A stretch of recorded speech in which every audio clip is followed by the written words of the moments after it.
Hello everyone, welcome to AKSIS main section of free initiative. This is Santosh Koka. ఈ రోజు మనం పర్యావరణం సంబంధించి ఒక క్వశ్చన్ తీసుకుందాం. Question for 7th August 2024. Analyze the significance of India's recent measures to combat marine pollution, particularly plastic waste. What more needs to be done to protect marine ecosystems? సముద్ర కాలుష్యాన్ని ముఖ్యంగా ప్లాస్టిక్ వ్యర్థాలను ఎదుర్కోవడానికి భారతదేశం ఇటీవల తీసుకున్న చర్యలను ప్రాముఖ్యతను విశ్లేషించండి. సముద్ర పర్యావరణ వ్యవస్థలను రక్షించడానికి ఇంకా ఏం చేయాలి అని ఇచ్చారు. రైట్, ఈ ఆన్సర్ రాసే ముందు మనం 3 స్టెప్ స్ట్రాటజీ అనేది ఫస్ట్ ఫాలో అవ్వాలి. Right, regular strategy.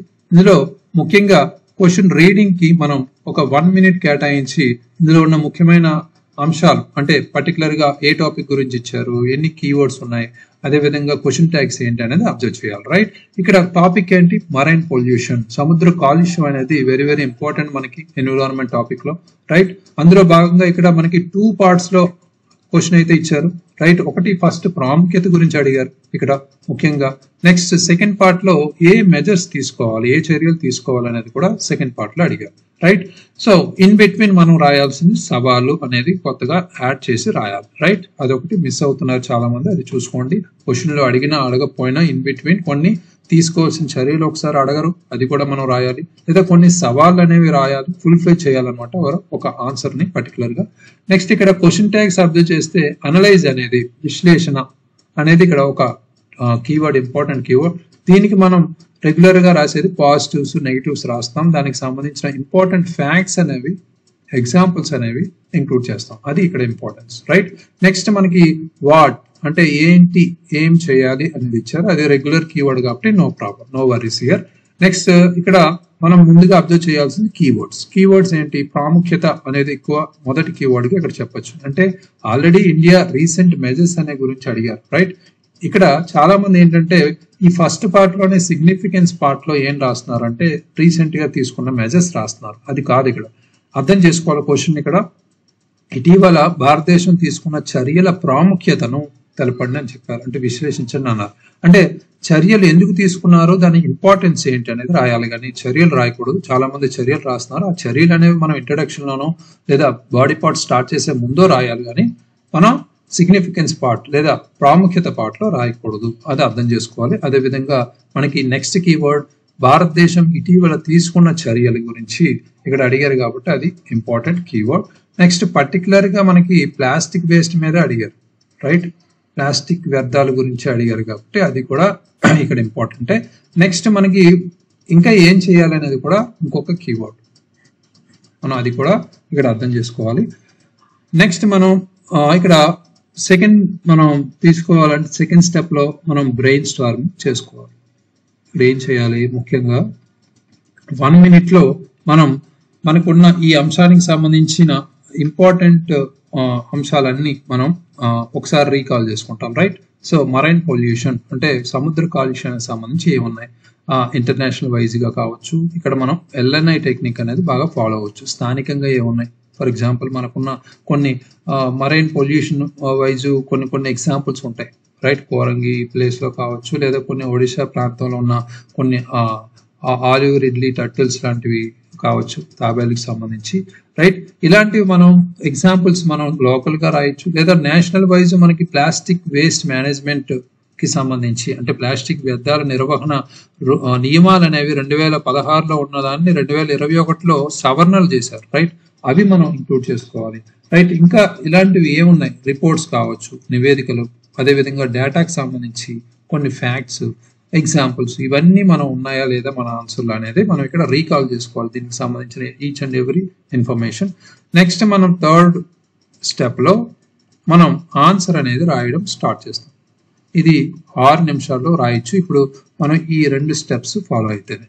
రైట్, ఇంకా ప్రెజెంటింగ్ పార్ట్ లో మనం ఫ్లో చార్ట్ అనేది యూజ్ చేయొచ్చు. ఇక్కడ ఇండియా యొక్క ఇనిషియేటివ్స్ మనం చెప్పుకోవచ్చు, లేదా మరైన్ ఎకోసిస్టమ్ కి సంబంధించి, లేదా మరైన్ పొల్యూషన్ అంటే సముద్ర వ్యర్థాలు లేదా సముద్ర కాలుష్యానికి కారకాలు ఏవైతే ఉన్నాయో వాటి గురించి మనం ఒక ఫ్లో చార్ట్ యాడ్ చేయొచ్చు. రైట్, ఇదంతా చేయొచ్చు అనమాట.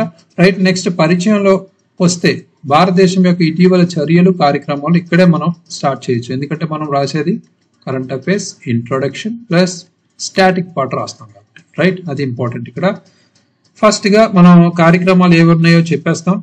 ఇక్కడ ఫర్ ఎగ్జాంపుల్ మేము ఇందాక చెప్పినట్టు మనకి 2016 లేదా 2021కి సంబంధించి రీసెంట్ సవరణలు ఏవైతే ఉన్నాయో దాన్ని మనం గుర్తు చేసుకుంటే ప్లాస్టిక్ వ్యర్థాల నిర్వహణ సవరణలు నిబంధనలు ఏవైతే ఉన్నాయో అవి తీసుకోవడం వల్ల ప్లాస్టిక్ బ్యాగులను నిషేధించడం అనేది 2022 కల్లా జరిగింది, రైట్?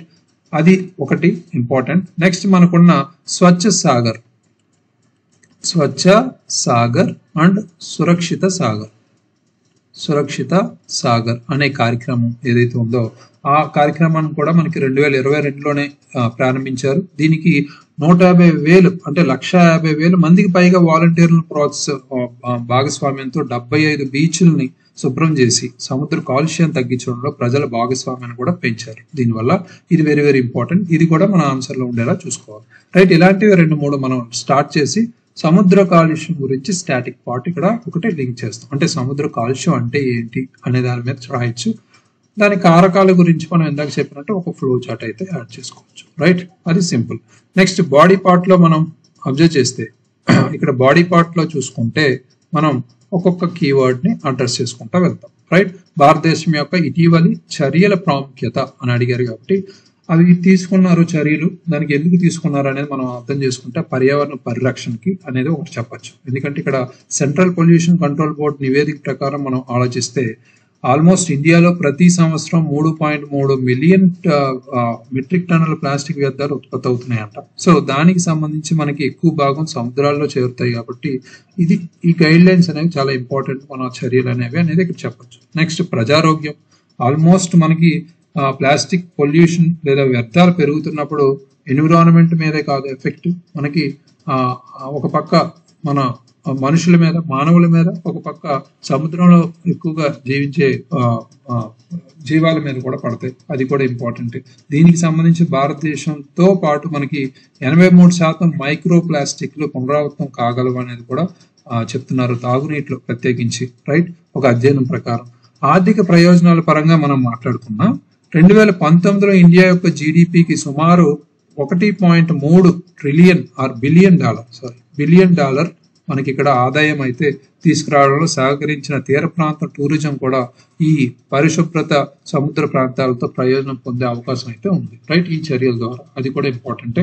నెక్స్ట్ ప్రపంచ నాయకత్వానికి సంబంధించి మాట్లాడుకుంటే ప్రస్తుతం మనకి ఈ 2019లో ఎస్పెషల్గా మనం బీట్ ప్లాస్టిక్ పొల్యూషన్ అంశంతో భారతదేశం ప్రపంచ పర్యావరణ దినోత్సవం కూడా పోస్ట్ చేసింది. అంతర్జాతీయ వేదికల్లో ఇండియా నాయకత్వం చూపిస్తుంది కూడా, రైట్? సో ఇలాంటి వాటితో పాటు మనకి కొన్ని కార్యక్రమాలు ఉన్నాయి. మనకి బ్లూ ఫ్లాగ్ సర్టిఫికేషన్ అని ఇలాంటివి కూడా మనం ఇంక్లూడ్ చేసుకోవచ్చు మనకి, రైట్? బీచెస్ కి బ్లూ ఫ్లాగ్ సర్టిఫికేషన్ అనేవి ఇస్తుంది, రైట్? ఇవి కూడా మనకి ఇంపార్టెంట్. నెక్స్ట్ మనం సిగ్నిఫికెన్స్ ప్రాముఖ్యత రాసి సవాళ్ళు కూడా రాయాలి కాబట్టి ఇక్కడ మనకి ఇంపార్టెంట్ గా దీనికి ఉన్న సవాళ్ళు మనం ఒక 3 సవాళ్ళు తీసుకుంటే అందులో అమలు, ఈ పర్టికులర్ మనం తీసుకున్న చర్యలు అమలు కావచ్చు, దానికి సంబంధించి ప్రజల సమ్మతి కావచ్చు అనే కోణంలో చూసుకుంటే మనకి ఇక్కడ ఎనర్జీ థియరీ అనే report, the energy and resources institute నివేదిక ప్రకారం రాష్ట్రాల వ్యాప్తంగా ఈ ప్లాస్టిక్ బ్యాన్ నియంత్రణ అమల్లో వేరే స్థాయిలో పాటింపుతో భారీగా మార్పులు ఉన్నాయి. అంటే కొన్ని స్టేట్స్ లో అంత పర్టికులర్ గా పట్టించుకోవట్లేదు, కొన్ని స్టేట్ లో ఫాలో అవుతున్నారు. అది కూడా ఇంపార్టెంట్ ఇక్కడ.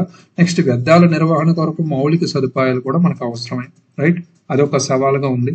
For example central for science and environment ఒక నివేదిక అధ్యయనం ప్రకారం చెప్తే సేకరించిన ప్లాస్టిక్ వ్యర్థాల్లో 60% మనకి మాత్రమే రీసైకిల్ చేయబడ్డాయంట. మిగిలినవి మనకి కొన్ని జలాశయాల్లో పడిపోవడం లేదా కొన్ని కొండ చర్యల్లో ఉండిపోవడం అనేది జరుగుతుంది, రైట్? ఇది ఒక మేజర్ ఇంపార్టెంట్. నెక్స్ట్ ప్రజా అవగాహన మరియు ప్రవర్తన అనేది మారాలి. అది కూడా ఒక సవాలు. అంటే ఇక్కడ down to earth magazine 2020 survey ప్రకారం భారతదేశ జనాభాలో చాలా మంది ప్లాస్టిక్ కాలుష్యానికి సంబంధించి హానికర ఫలితాలు మరియు ఉన్న నియమాల గురించి తెలియదు, ఆ స్థితిలో ఉంది, రైట్? దాని గురించి అవగాహన కల్పించాలి. అదేవిధంగా దీనికి సంబంధించిన ప్రవర్తన కూడా మారేలా చూసుకోవాలి. అంటే అవగాహన ఎప్పుడైతే ఉందో ఆ ప్రజలు ప్లాస్టిక్ ని తగిన రీతిలో పారేయడంపై అవగాహన కూడా లేకపోవడం కూడా అదొక సమస్య, right?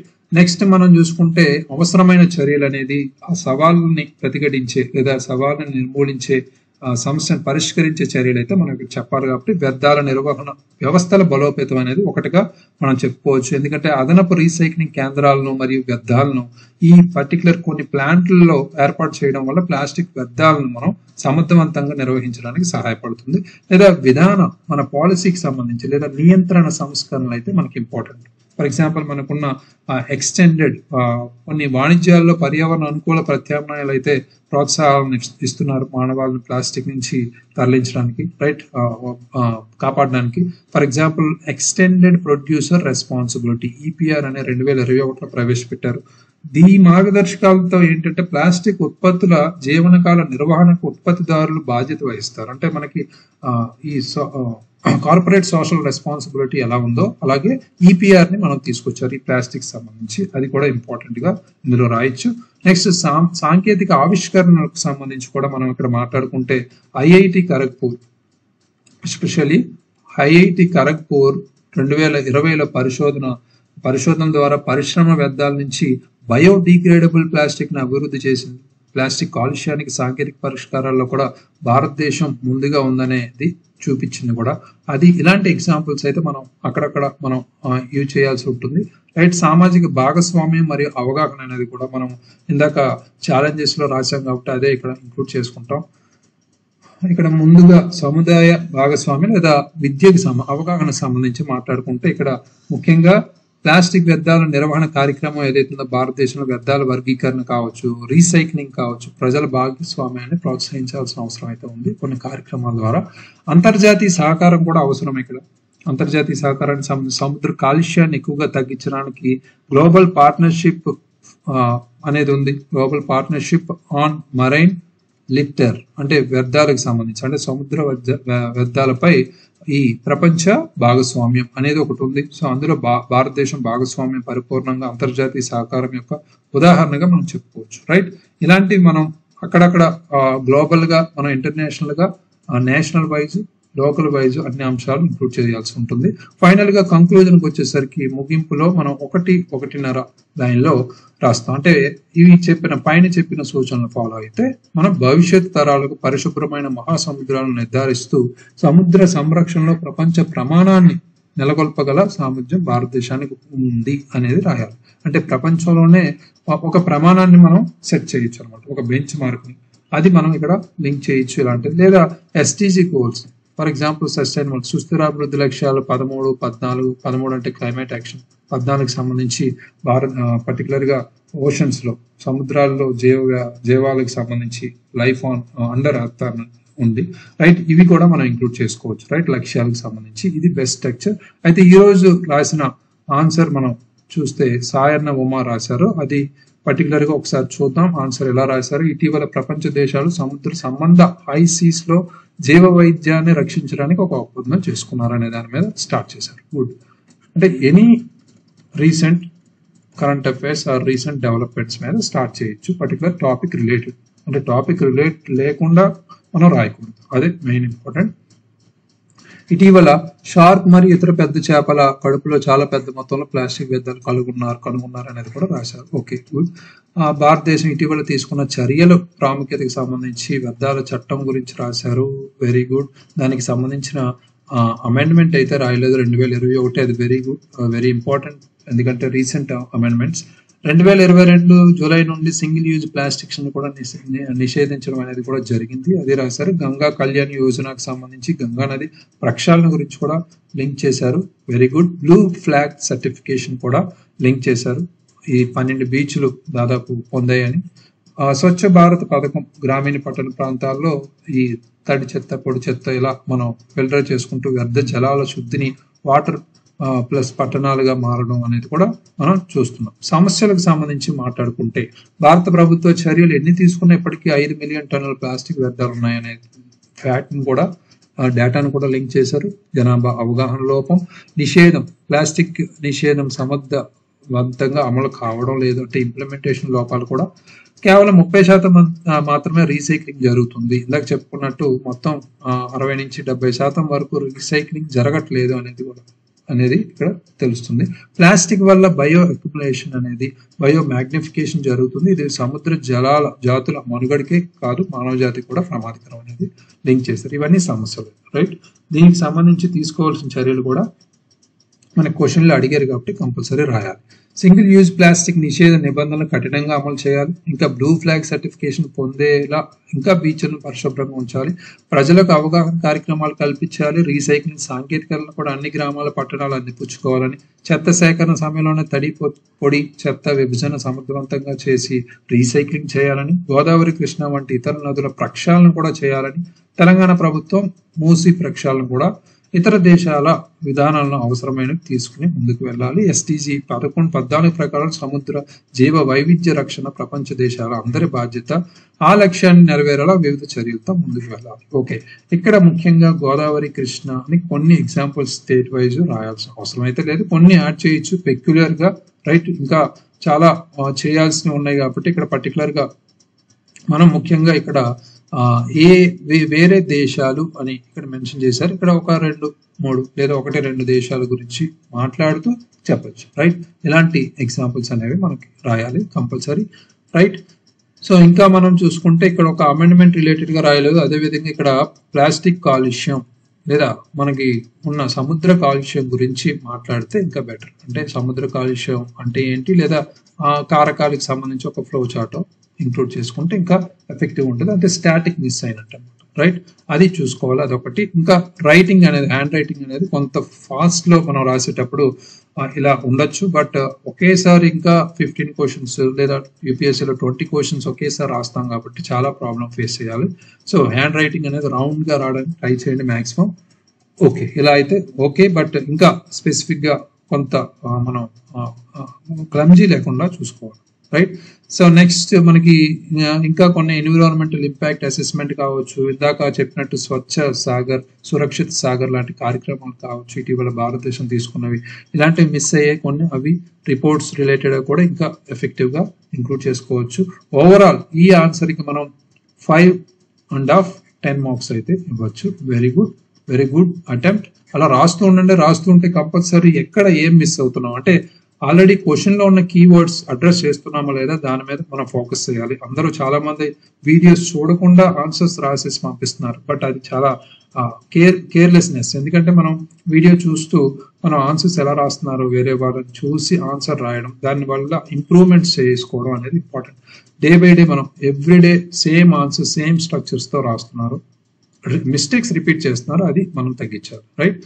Next main section tomorrow question అయితే చూసుకుంటే, question for 8th August 2024, examine the spread of Buddhism outside India, how did it adapt to local cultures in South East Asia. భారతదేశం వెలుపల బౌద్ధ మతం వ్యాప్తిని పరిశీలించండి. ఇది ఆగ్నేయ ఏషియాలోని స్థానిక సంస్కృతులను ఎలా అనుగుణంగా మారింది. ఇది హిస్టరీకి సంబంధించి very important question. Buddhism topic అందరికీ తెలిసిందే. దాన్ని కొంత మనం అడిగే రీతిలో, ఇంపార్టెంట్ గా ఎలా అడుగుతారు అనే రీతిలో మనం తీసుకున్నాం. Very important. రాయండి, రాసి పంపించండి. ఏకేఎస్ యాప్ లో మీ ఆన్సర్స్ అప్లోడ్ చేయండి. దానికి సంబంధించిన ఇన్ఫర్మేషన్ మీకు వీడియో డిస్క్రిప్షన్ లో ఉంది. Thank you very much. All the very best.